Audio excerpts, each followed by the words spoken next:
Scott, how you doing? Doing great, Ryan. Yourself? Doing good. Super excited to have you on the show. You have a book that I think is a title that most people believe is BS, which is actually one of my clients that said that as I was on my way here. But I think you've proven it, and I'm excited to get into it. But so you and I were chatting a little bit before the show. But for the clients that or the clients or the listeners that are not familiar with you or the 40-hour work year. Let's start with your background, Scott. Like, what is, how did you get to this point where you ended up having the thought to write this book? Yeah, so I'd sold the company, and I'd been doing talks to different entrepreneurial groups, and actually called my presentation. It was a PowerPoint, classy, high-tech presentation.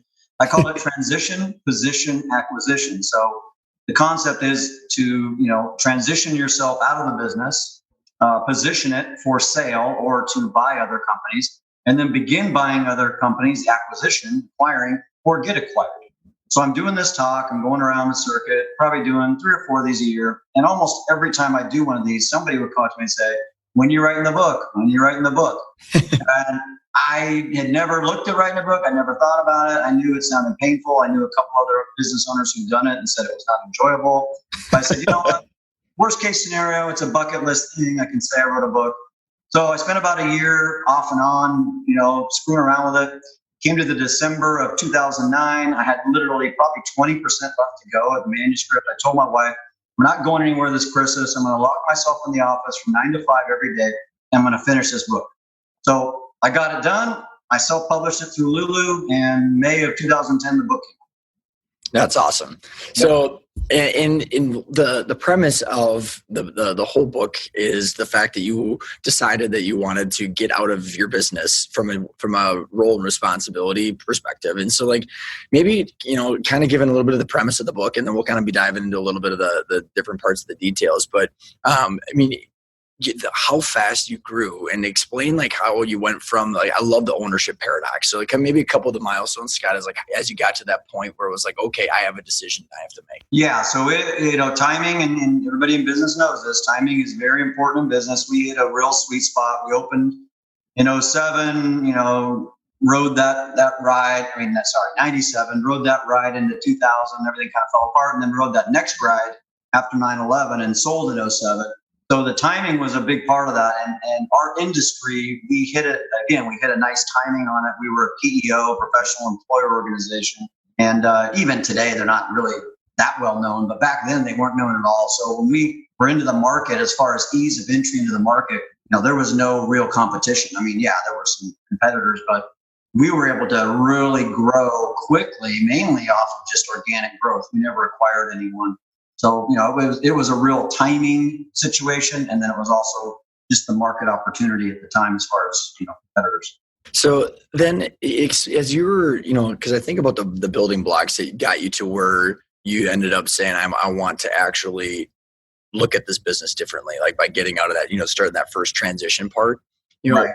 You were working your ass off, and you've grown even still significantly. And I just think what was it, your mind? You call it the mirror? Yeah, the mirror moment. I basically had a massive panic anxiety attack in a Wendy's fast food parking lot and passed out in the car for several minutes. I call it my mirror moment because I was so pasty white and sweaty and sick looking in the mirror. And then when I thought about what had happened, it made me reflect on what was going on in my life. And I was 32 years old.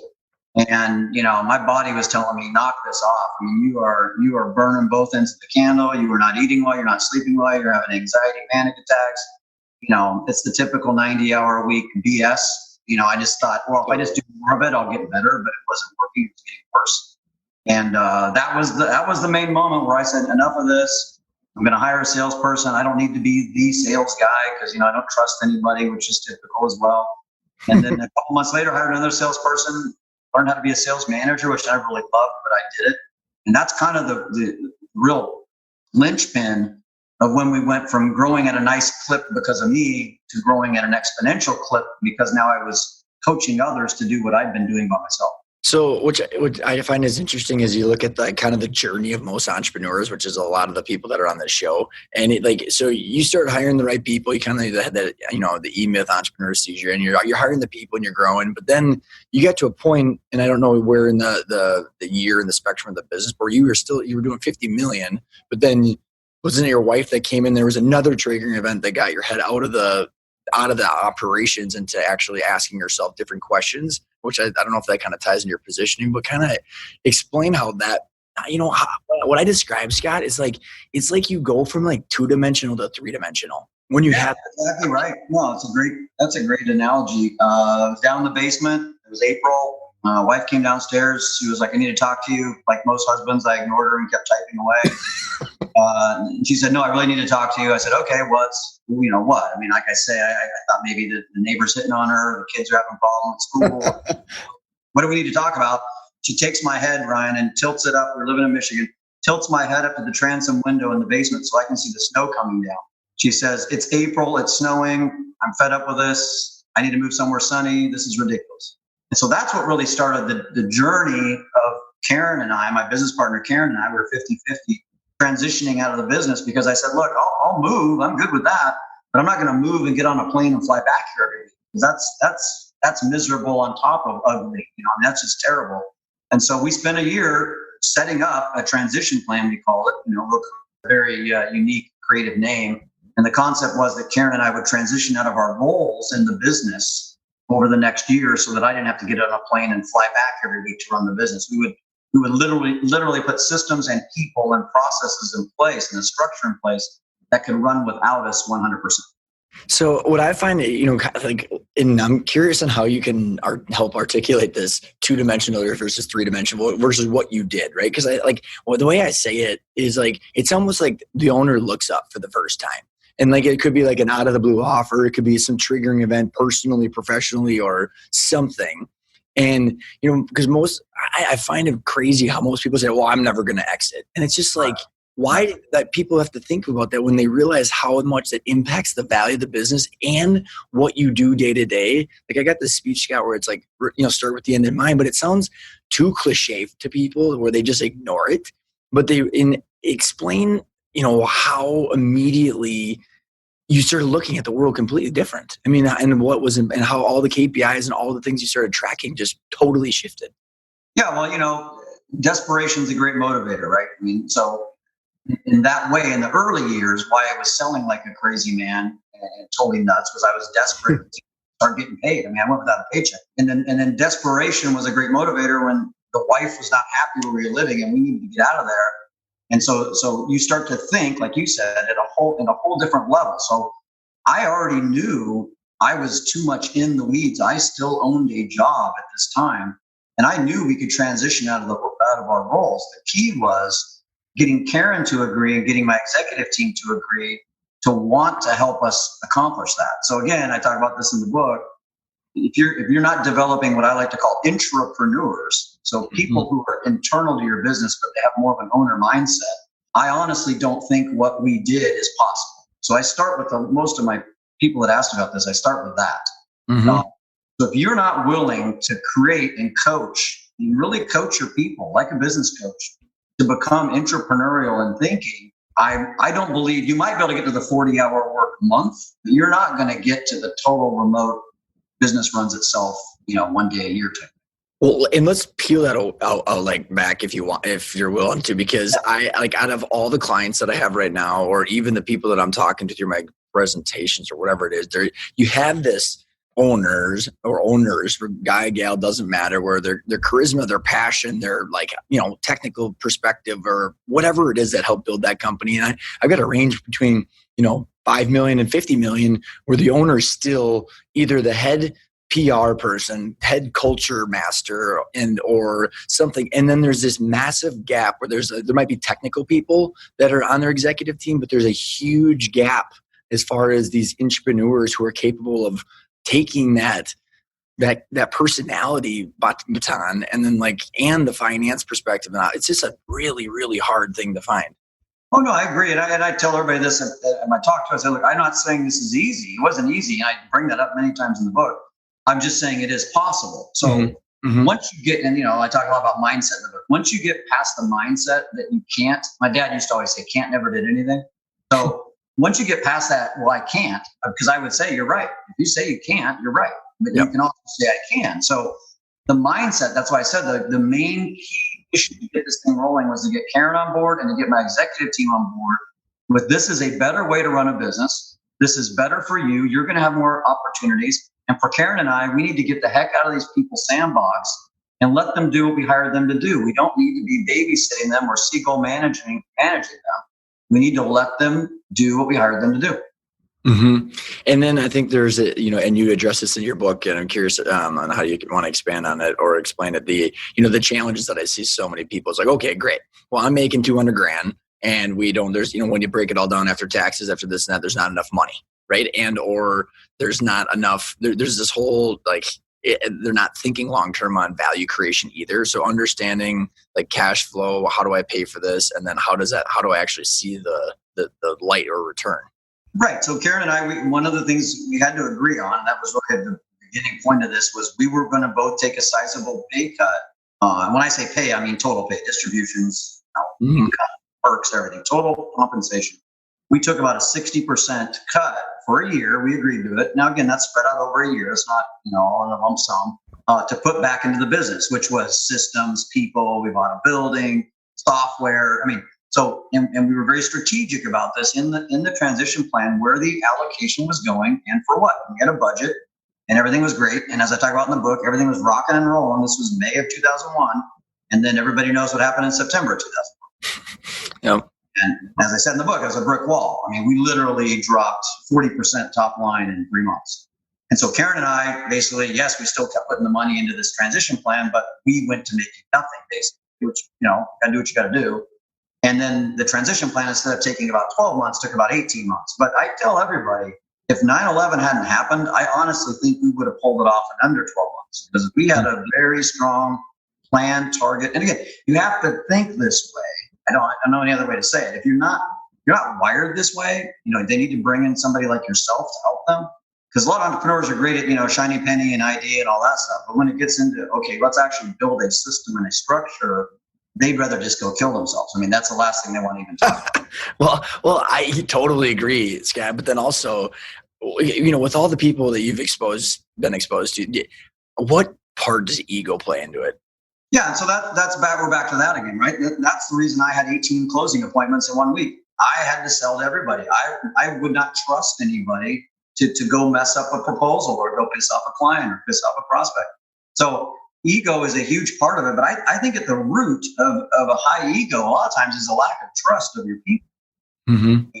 That I see that more than anything, Ryan, in organizations of all sizes. And when you really ask that question enough times, of owners and or executive teams, I love that book, Speed of Trust. I mean, there's some great exercises in there that really kind of uncover these things inside these teams.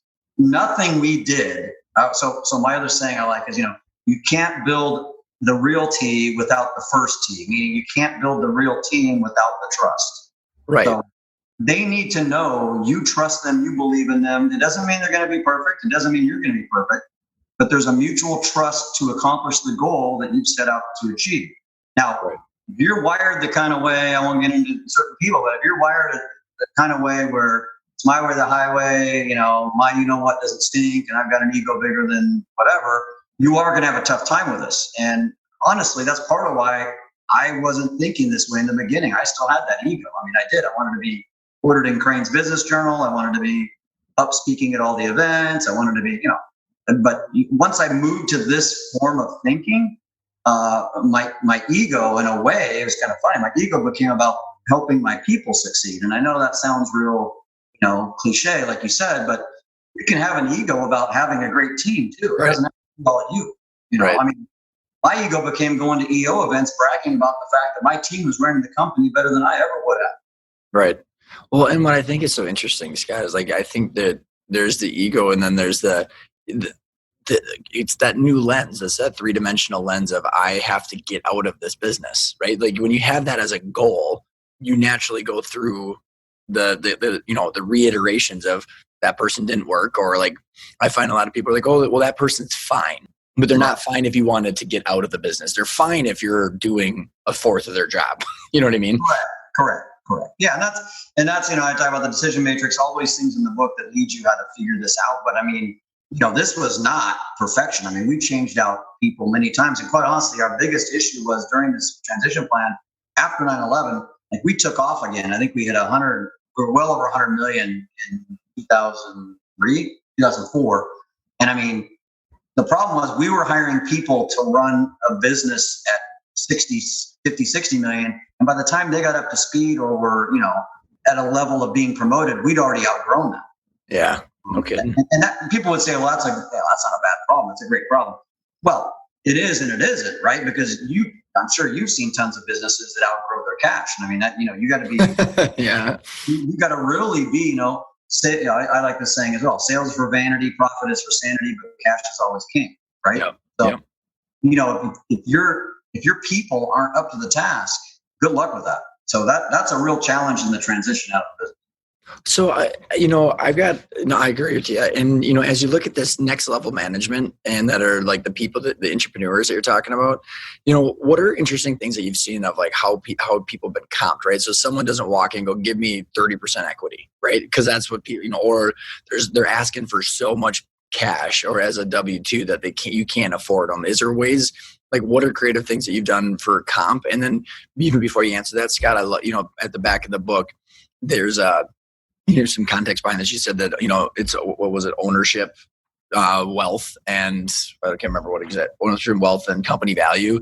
Cause I explain that to, as I can talk in closed doors with these owners and some of the listeners, but then how do they get their managers on board and to care about like company value and owner's wealth without having to give away the farm as the people are aware of this? And so there's this whole, dynamic that I see a lot of people deal with of how do I tell them this? How do I comp them? How do I get them to care about company value? I mean, there's this kind of there's a big complicated situation there. Well, I agree. And that comes up obviously a lot, almost every time I speak, somebody brings this up. So first of all, our rule of thumb is, and I coach my coaching clients on this.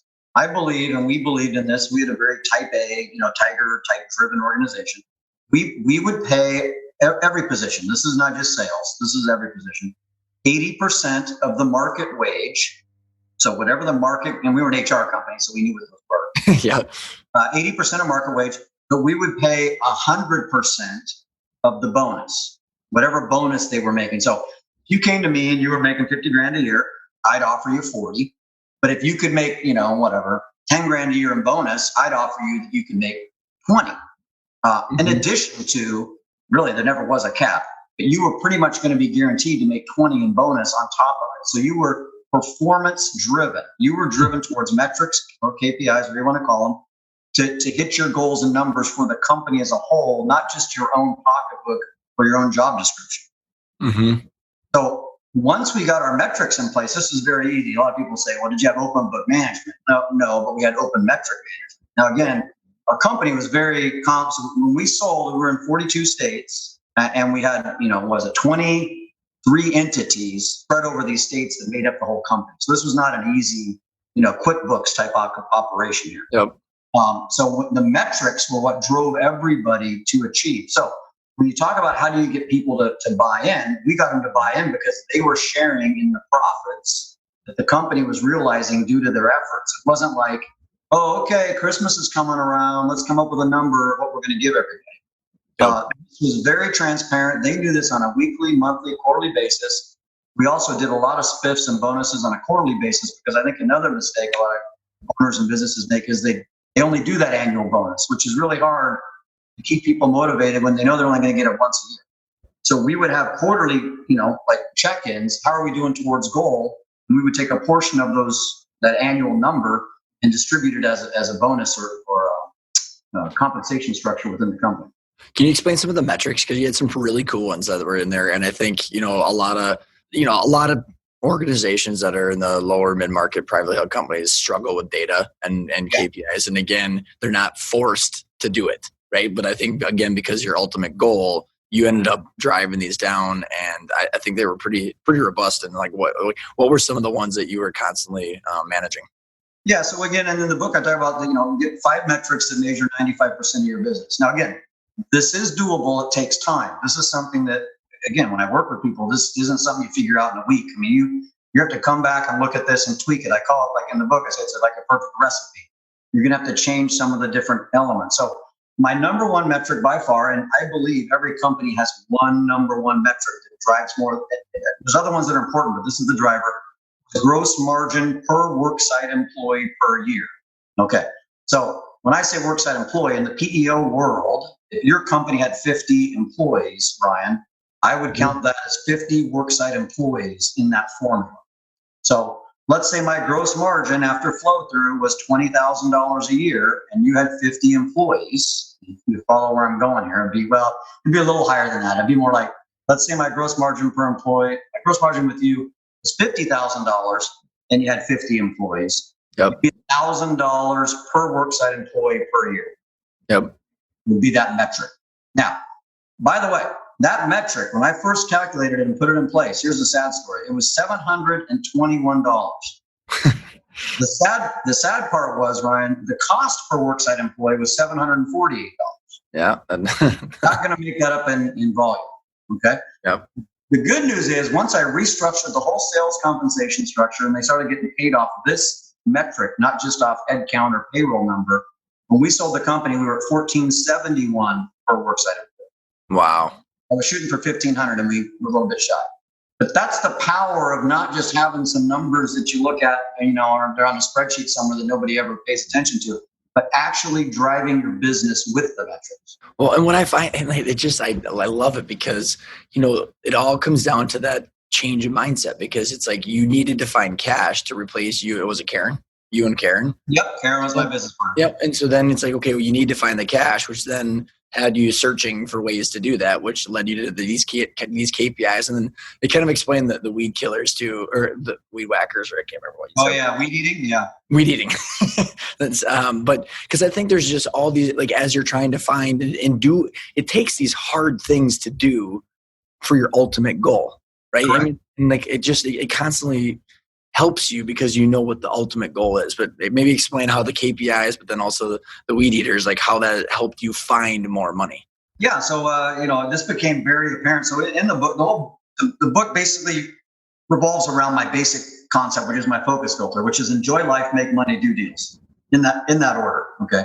So since 2004, so for 15 years now, my filter in business is enjoy life, make money, do deals. Okay. That's it. So I go through each one. If I can, and this is binary. I can't, it's not like a score 1 to 10 or red, yellow. Right. It's either yes or no, thumbs up, thumbs down. So when I was going through at this point, okay, my focus filter at this time was do deals, make money, enjoy life. Because I'm a recovering deal junkie. That's why I do angel investing. Okay. So I was doing deals that weren't making me money. Okay. Like I said, in my scenario right there. And that's why it totally shifted the way I looked at the business. I said, all right, from now on, if we don't make money on a client, a prospect, we are not bringing them on. I don't care who they are. I don't care whose friend they are. I don't care what media outlet they're on. Everybody talks about them. I'm not bringing them on as a client if we don't make money. So we did what I called the weed eating process. So we took all of our clients and we ranked them by sales, gross sales. We then ranked them by gross margin. And then we ranked them by PETA, not the rat, pain in the ass. And when you rank them and you see, we had probably at the time had 150 clients, I would guess, something like that. We did this. That bottom 5%, Ryan, the real bottom feeders, I call them in the book. Yep. Everybody in the company was in alignment on those bottom feeders. Those are the people, Ryan, where I tell, we could have given the service for free. We could have sent them their checks in gold lame and sent them to Maui every year, and they still would have complained about us. Yeah. Now here's the beauty. And as I said, this is the takeaway of this weed eating. Not only did we improve our company morale because the people who were getting beat up from these people on the phone, we're not having to deal with them anymore. If they were, we were making huge margins. But lo and behold, guess who the bottom feeders sent us as referrals? Oh, they're bottom feeders. Yeah, more bottom feeders. Yeah. The golden clients, I call them. Guess who they hang out with? Golden clients. Yeah. So we dramatically improved our morale, our referral rate, our margin off of just this weed eating process. I mean, it was like, earth shattering. And I mean, quite honestly, this came about from me finally listening to my ops. I'm a sales guy. So, ops and sales, they always get along, right? So, I actually sat down and listened to some of my ops people. And that's where this whole idea of ranking our clients and getting rid of it's like a top grading exercise for clients. When you think about the weed eaters versus the KPIs and, rehiring to yourself, like, in the order of operations, guys are dealing with this, like what was like some of the bigger bottlenecks that once you did them, it like created the biggest leverage? I mean, like, is there an order of operation that you do these in? I mean, like, what are the different ways? Because I mean, like, I think about the KPIs you're just talking about versus then also like what was like the order that these things happened in, where because you changed this one thing, the ripple effect of all the decision making of your ops person who was then bringing that to you. You know what I mean? Had you already done some of the other stuff before that whole situation presented itself? Yeah, well, I started out with the KPIs, the metrics, because I was just tired of having to look at page after page of financial statements. And I'm a finance entrepreneurship major, so I actually, I somewhat enjoy looking at financial statements, unlike most entrepreneurs. But it was just daunting, right? And I was like, this is ridiculous. We need to get some metrics around this. But in the book, I talk about, we were chatting about this earlier, the first thing you need to do is create an organizational chart for your business. And the organizational chart needs to be by department and position, not by person. I see this over and over again, right? And again, it's E-Myth. It's Michael Gerber. It's, hire people to run your systems, not your business. So if you don't have an org chart with department and position and job description tied to it, I don't even know how you would even operate a business to begin with. I mean, you're just leading everything. So once you have the org chart, then you create the decision matrix, which is in the book, which is what key decisions are being made at the company level, weekly, monthly, quarterly, annually, and they would be tied to who's in charge of those on the org chart. And once you have that done, behind the decision matrix are all of your SOPs, standard operating procedures or systems, et cetera, which those tie directly to your KPIs and your compensation. So there's a waterfall effect beginning with the org chart all the way down to how are we measuring success, how are we rewarding success, and how are we handling failure or non-performance. Mm-hmm. Yeah, no, it's amazing how once you free that up, like what happens. Actually, it's kind of just magical when you line everything up like that. It's how as you did that, how did your day-to-day activities change? And as you like explained your decision matrix, that like you just all of a sudden were less and less involved in these decisions. So where did you start shifting your focus as more time got freed up? Yeah, well, as I say in the book, it's kind of funny, right? In the beginning, I was doing it. The early years, the dark ages. In the middle, I was coaching others to do it. And in the end, I was getting the hell out of their way and letting them do it. And so that's really it. So once we set up the exec team and I moved to Las Vegas and the company's running itself, I was focusing on what came to be, I think, one of our bigger business engines, which is called the pod model or the point of distribution model. It quacks and walks like a duck, but it's not a duck in that it's not a franchise, but it's like a franchise model without the complexity of a franchise. So I was really working on full time finding these partners, these business partners, to open up a pod, and so we could offer our services through their current business model. So that's what I spent most of my time on when I first moved to Las Vegas, which was 2002. So when you were doing that, Scott, like I think this is where it's difficult to quantify for the owners that like getting the hell out of all of this stuff will give you freedom to think about these kind of things. And like when you're looking at that, were you looking at that in light of value creation as far as enterprise value and like eventually like, because you had the revenue target of 100 million, but then how are you looking at like these different not flashy objects, but different strategies? How are you tying that to business valuation and then potential some exit? I mean, what were some of the exercises you went through?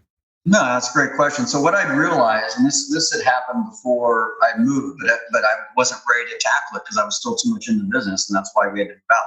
So we were operating in about 9 states when I moved, and what was becoming very apparent to me is to get this thing. By the way, Karen and I always were going to sell the company. This was known. This was not a secret.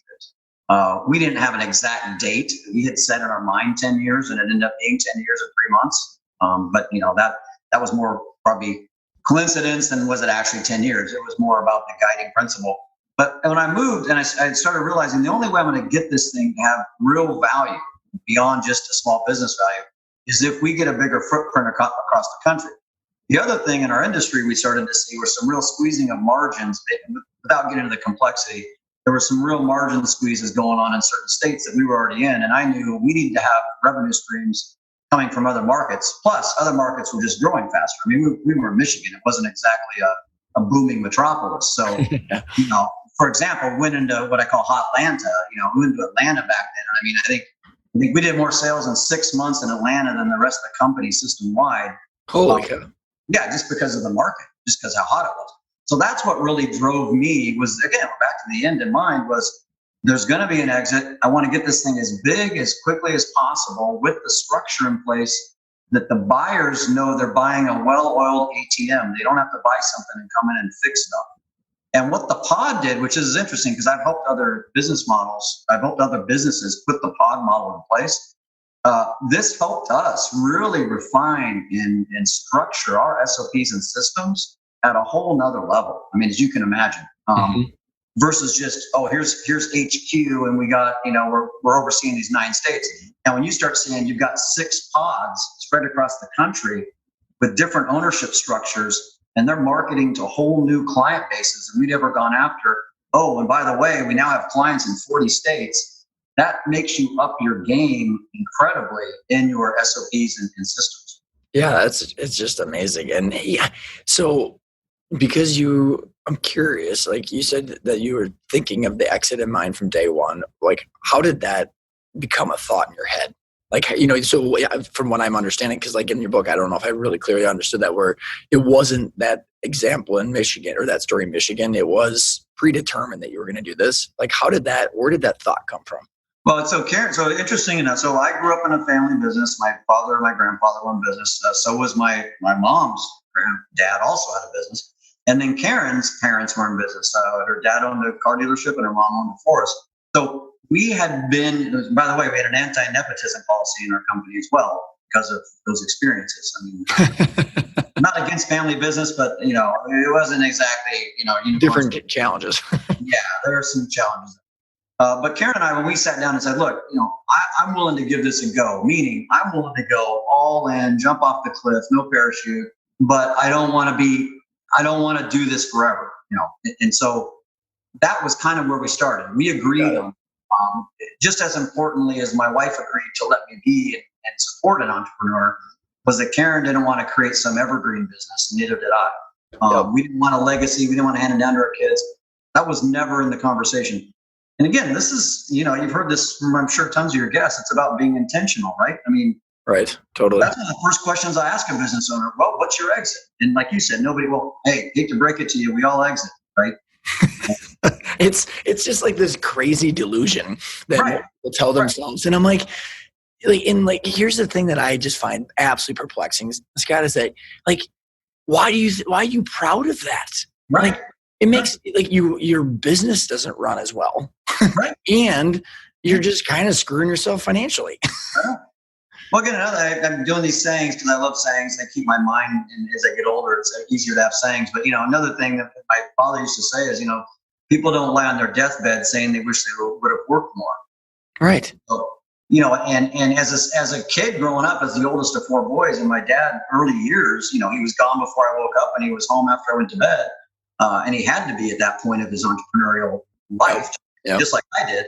I sure the heck didn't want to be doing that the rest of my life. And when I had my mirror moment situation, I was like, hey, I'm heading down that same path, and this is dumb. So, which I find interesting, Scott, because you were doing that even though you originally planned it that you were going to exit. So and it took you another kick in the butt to actually, really kick it into gear.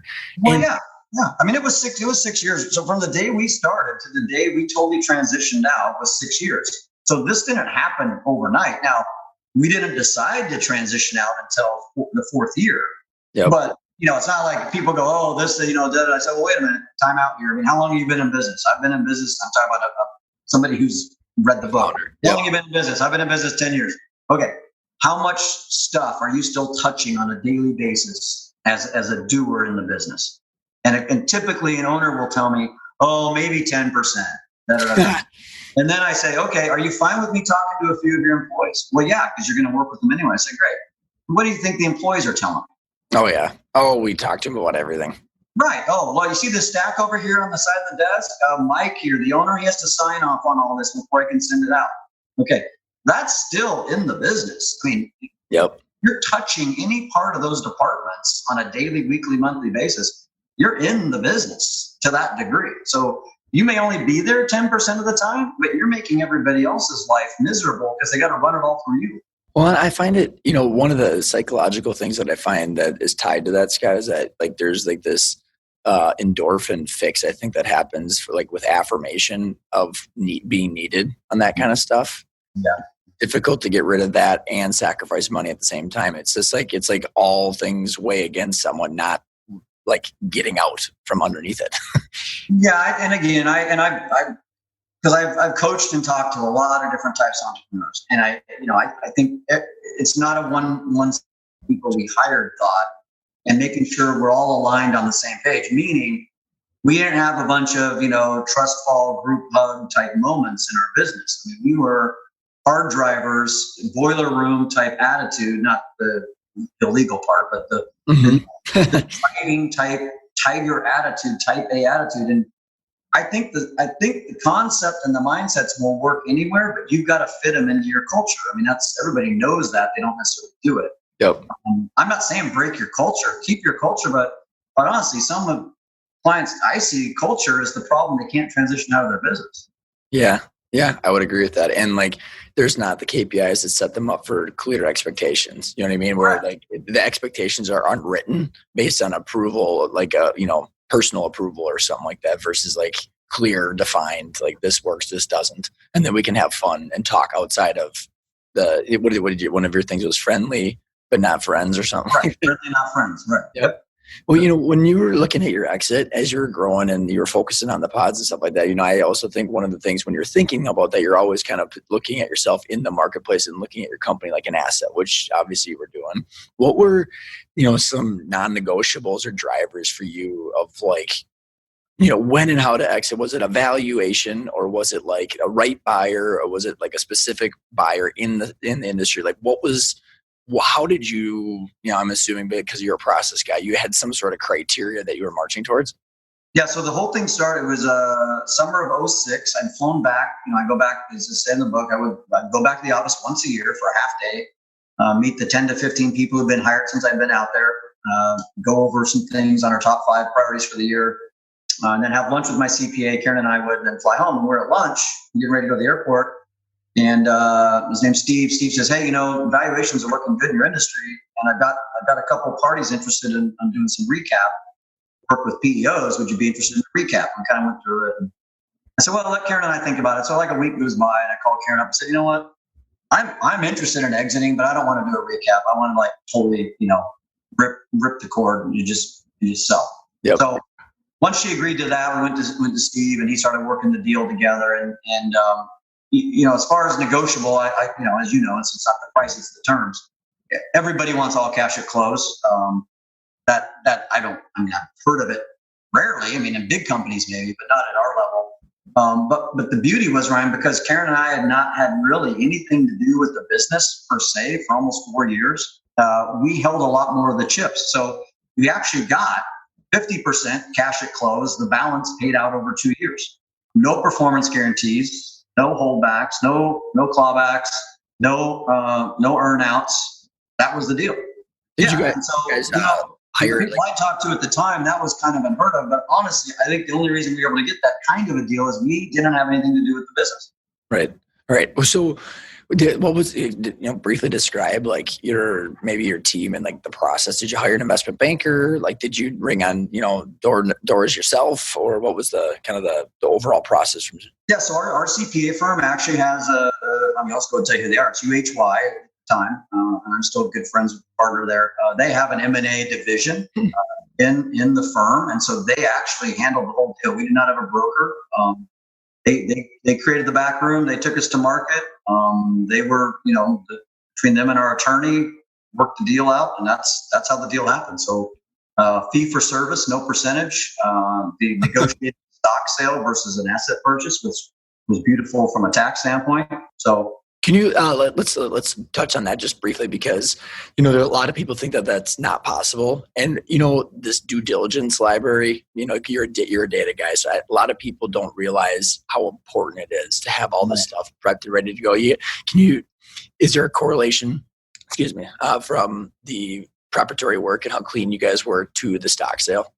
Absolutely. So again, remember, this was complicated from an entity setup, right? 23 entities, mainly LLCs, but some sub S's, with the mothership in Michigan, and then these other entities spread all over for mainly tax and insurance reasons, mainly because of state by state, we couldn't get insurance had to be set up in certain states or reciprocity states and all. I mean, anyway, it's a complicated mess, but so they spent almost 8 months preparing the back room, getting everything in order. Now they were already our CPA firm, so that made it easier, but it was complex from getting all those details together. So they did not take us to market until 8 months.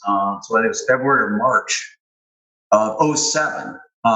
And because of, to your point, because of the cleanliness of everything and how organized and how simple they made a complex thing, we originally started with 16 interested parties, which I thought, wow, if we got 10, it'd be cool, because I thought we were pretty good, but we got 16. So it wasn't like we were, scrambling to find somebody interested. That's awesome. And I just, there's a, part of our process is doing the due diligence library and getting some of the advisors involved to own their part of the due diligence library. And, like you said, owners hate this stuff, and it's because first of all, it could be potentially there's investments in the services, but then I'm like, if you eliminate all of the questions or answer them ahead of time, I mean, asset versus stock sale is huge percentage difference in taxes, and it's so worth it. Yeah. No, it was and there's lots of reasons why that happened, which are quite honestly above my head. I mean, the CPA can go through an attorney and tell you all those, or you probably know them because of your background. But when we went to look at how the deal was going to be structured, that was one of our things that we really wanted, obviously. Was to get a stock sale. And so that was part of the negotiation piece when we went to market. So it was always going to be that from day one. So then, the last little question on that part is the difference of the buyers and was there a range in terms and conditions and types of buyers and why they wanted to buy you? And then how did you guys filter through those? Yeah. So again, as you know, typically, not always, but typically a strategic buyer is going to be a little better deal. I mean, typically, not always. So most of the people that were looking to buy us were strategic. There really weren't any financial. So the company that ended up buying us was a large staffing firm that was in 18 states, and they wanted to add a PEO arm division to their staffing. So they immediately had a footprint now in all these other states that they weren't in. The other addition is we had an insurance brokerage that we'd also was sold along with the PEO. It was a separate entity doing about $12 million a year. That was a huge benefit for them because they now had access to a brokerage, a set up, health and life brokerage that they could access with their temp business. I mean, what a dream! You would just literally prepackaged a cash flow machine that didn't. You guys, it's just and quite honestly, the only reason we didn't go with, there were two other one we did get an all cash offer. We did have an all cash offer from a competing PEO. I'll keep it nameless, but it was obviously a lot less money than the term deal, so we didn't go with that. We also were kind of not, I always say to these people, I don't want my clients to go to this company. Okay, well, we really didn't have that, but that the company is looking to buy us did not have the best reputation, and we felt that matters to our employees or to our clients necessarily. So as you have successfully done your exit, how have you, even along that process, Scott, you had mentioned that you're a deal junkie. And I think a lot of entrepreneurs, it's this engineering of your perfect life. How have you done it? What are the things that you've used that have been beneficial of how to get the fix of business and control and creativity without the risk? I mean, how have you re-engineered your life over the last decade or so as you've been doing this? Yeah, great question. So I use this analogy now when I do my talk, Scarface, right?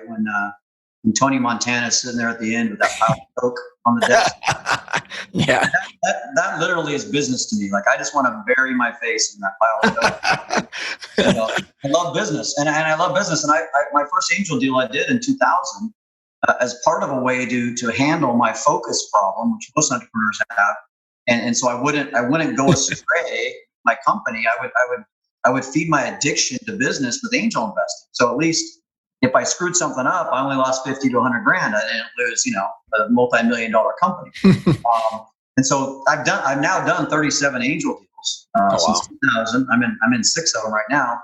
And that's kind of how I re-engineer myself. Now, of course, because I'm a systems guy, I have a 3-step process that anybody that wants to bring me on as an investor has to go through. But quite honestly, Ryan, I'm back to my original filter. It's an enjoy life, make money, do deals. So I don't work with, I don't invest in, I don't sit on anybody's board that I don't get along with or have rapport with or enjoy being. Yeah. Yep. I don't care what the money is. Make money's number 2. I don't care how good the money is. If I'm not going to enjoy getting on the phone or going to an investor meeting or having to work through difficult problems with people, I don't give a darn how much money it is. So that's number 1. Number 2 is make money. So what's the deal look like? What's the money? What's the return? What's the exit? All right. Now, 1 and 2 are yes. Now I go to 3, do the deal. Do deal. Now let's sit down and structure the deal. Now, I've never done a deal the way the person asking me to invest has wanted it. It's always been negotiated, but I'm also not a hard line, whatever. It's got to make sense. Yeah. Go prisoner type negotiator. But if I'm not going to enjoy it and I'm not going to make money, I'm not going to do it. And that's just a simple filter for me. I have these templates that people go through and fill them out. I use Gust.com, which I'm sure you're familiar with, kind of to get them going down the path. And then, but again, it's funny here, Ryan, is we're back to coachable and take action. And this, like if 100 people came to me and said, hey, I'd like you to invest in my deal. And I said, okay, first go to Gust.com, GUST.com, fill out your 1-pager, send me the link so I can look at it. Out of 100 people, how many people typically do you think you can ever do that? Oh my gosh. 3%. Yeah, but yeah, I mean, it's really? I usually get like 8. Like if I just ran the numbers, about 8. I then take them through my next step, which is my business opportunity scoring system. It's called the Boss Worksheet. I fill this out, self-evaluate yourself, send it back to me. Now you're down to like maybe 2 people, maybe, right? And now we're like, okay, the final step, which is what I call scrub the numbers. My second brother is a CPA, so he runs the ratios for me. Thumbs up, thumbs down, go for it, don't go for it. Now I'm down to that 1 or 2 out of 100 that we ever even get to the deal phase. It's funny, Scott, because our services are hard work. Like people are signing up for pain. And it's like, the analogy that I have been using, it's like, okay, so all of the information ever is available about eating well, sleeping well, exercise, and you have to do it. And then, so the amount of people that do it themselves has got to be 1%. And then and then you go down to like the people that need the trainers that are paying for pain and then actually do it. I mean, I see people in the gym for 5 years and I'm like, you're still not in shape. Right. Pay for the trainer. Right. And I mean, my conversation, and again, it's gotten a lot better. So I don't get many of those anymore. When I first started in this and I was learning my way, I got a lot of looky-loos. I mean, typically now the people that come to me are referred by an existing investment or somebody in my network, and I really don't get those that much anymore. I used to get these people. It's hilarious. I'm going to send you my deck, or I'm going to send you my plan. I'm like, I'm not going to look at it. Well, don't you want me to send it to you? I'm not going to look at you. If you feel good sending it to me, like the guy at the chamber meeting handing out 25 business cards. I guess you feel good about it. You don't get any business out of it. Go to Gust and fill out this information. So coachable and take action. If you're not coachable enough to go fill out a form that I want you to fill out for me to stroke $100,000 check, do you really think we're going to get along so well when we hit some tough times in your business? Yeah. I mean, to me, it's common sense, but I don't know. No, it is. Well, and I think it all depends on like what is the ultimate goal. And I think if you do, like you said, if you reverse back into people's ultimate goal, you can really align, or at least understand their intentions, or whether they do it or they don't. Everything. I mean, it just all kind of depends on what their ultimate goal is. Right. And again, this too. I tell them, I don't know if this is familiar with you, but I tell you, look, I've never ever stroked a check in less than 3 months, and I've never stroked a check after 6 months. So my Colin Powell rule, my 40-70 rule, my sweet spot is 3 to 6 months. So guess what? Which this used to happen a lot. If you need the money next week, I'm not your guy. If you need the money a year from now, I'm not your guy. Yep. Interesting. I like that. Knowing that and knowing your system is again, we're back to mindset, system, and process. Yeah. I'm a pretty lazy guy, and that's why I use systems. I mean, I love it. Yeah. I agree. So, if you were to leave our listeners, Scott, with like, okay, someone's listening to this stuff, which means they're already trying to figure out how to look up, right? I mean, they're trying to like avoid that mirror moment or even the Michigan or the snow moment for you. Like, what are some things that you would leave people with that would be the highest leverage? Well, of course, and I'll just be self-serving here. Read the book or get it on Audible. It's an easy read. It's like 80 pages, and then there's 32 pages of exercises. So I mean, people tell me they've read it and done the exercise. Well, a little tip here: people that have given me feedback is read the book first, then go back and do the exercises. Yeah, that's a good idea. Yeah, start doing the exercises, you get sidetracked. Well, so anytime I meet somebody, the first time is, especially a small entrepreneur, beginning entrepreneur, I'm like, do you have that right-hand person? I call it in the book, do you have that 80% of you person in your business right now, right? So if you have not groomed or found or put in place that person that's 80% of you, they're not going to be 100, but they're 80%, you got to start with that, right?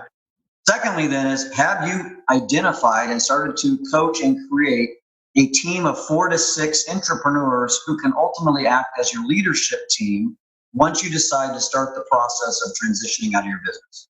So I'm in this with like 6 different companies right now. Several of them are still figuring out this 80%er, and several of them are building their executive team. Yep. So you've got your 80%er, you've got your executive team. Now you can begin using what most of the book is about, which is using Decision Matrix and some of these other tools, KPIs, to start transitioning yourself out of those roles, out of those sandboxes. You don't need to be in it anymore. Those are really the 3 steps that I recommend. I mean, I could not agree more. I mean, it's like the number one thing is finding someone that you trust that is the 80%. I mean, like, it's almost every single one of my clients' problems. Like, you have someone that you can actually relinquish your control to and be okay with it. And like, then they start to like make justifications to the different people around them. And it's like, but you're still not addressing this problem. Correct. Yeah. So, so in my role originally, my 80% guy was my sales director, because I had to pull myself out of the sales role. And I went, and I recommend this to everybody: go take that person. Don't run ads. You're not going to find that person running ads. Go find that person and take them, just like a headhunter would do. And then the person that became the 80% of me was Seth, who ended up running the company for us. He took over my role as CEO and Karen's as president. And he was definitely well over 80% of Karen and myself in the way he ran the business. Probably that's awesome. 85 to 87% of us. He's not. If this person has to be perfect and make every single decision the way Ryan would make it, you're never going to make this happen. Yep. I would agree. With that. So if people want more information on your book, the ways to get in touch with you, what's the best way to reach you? Yeah, happy to. Anybody wants to email me at scott@growthconnect.com, or if you just go to growthconnect.com, you can buy the book there. Also, I love, connecting with people on LinkedIn. So, if you just look up on LinkedIn, Scott Fritz, I'll come up number 1 because I have the most contacts. Happy to make connections for you. I believe your network is your net worth. I'm always happy to help people build their net worth. So, reach out and connect. Scott, it has been a blast, man. I appreciate you coming on the show. Thank you, sir. Had a great time. Look forward to hearing from you again.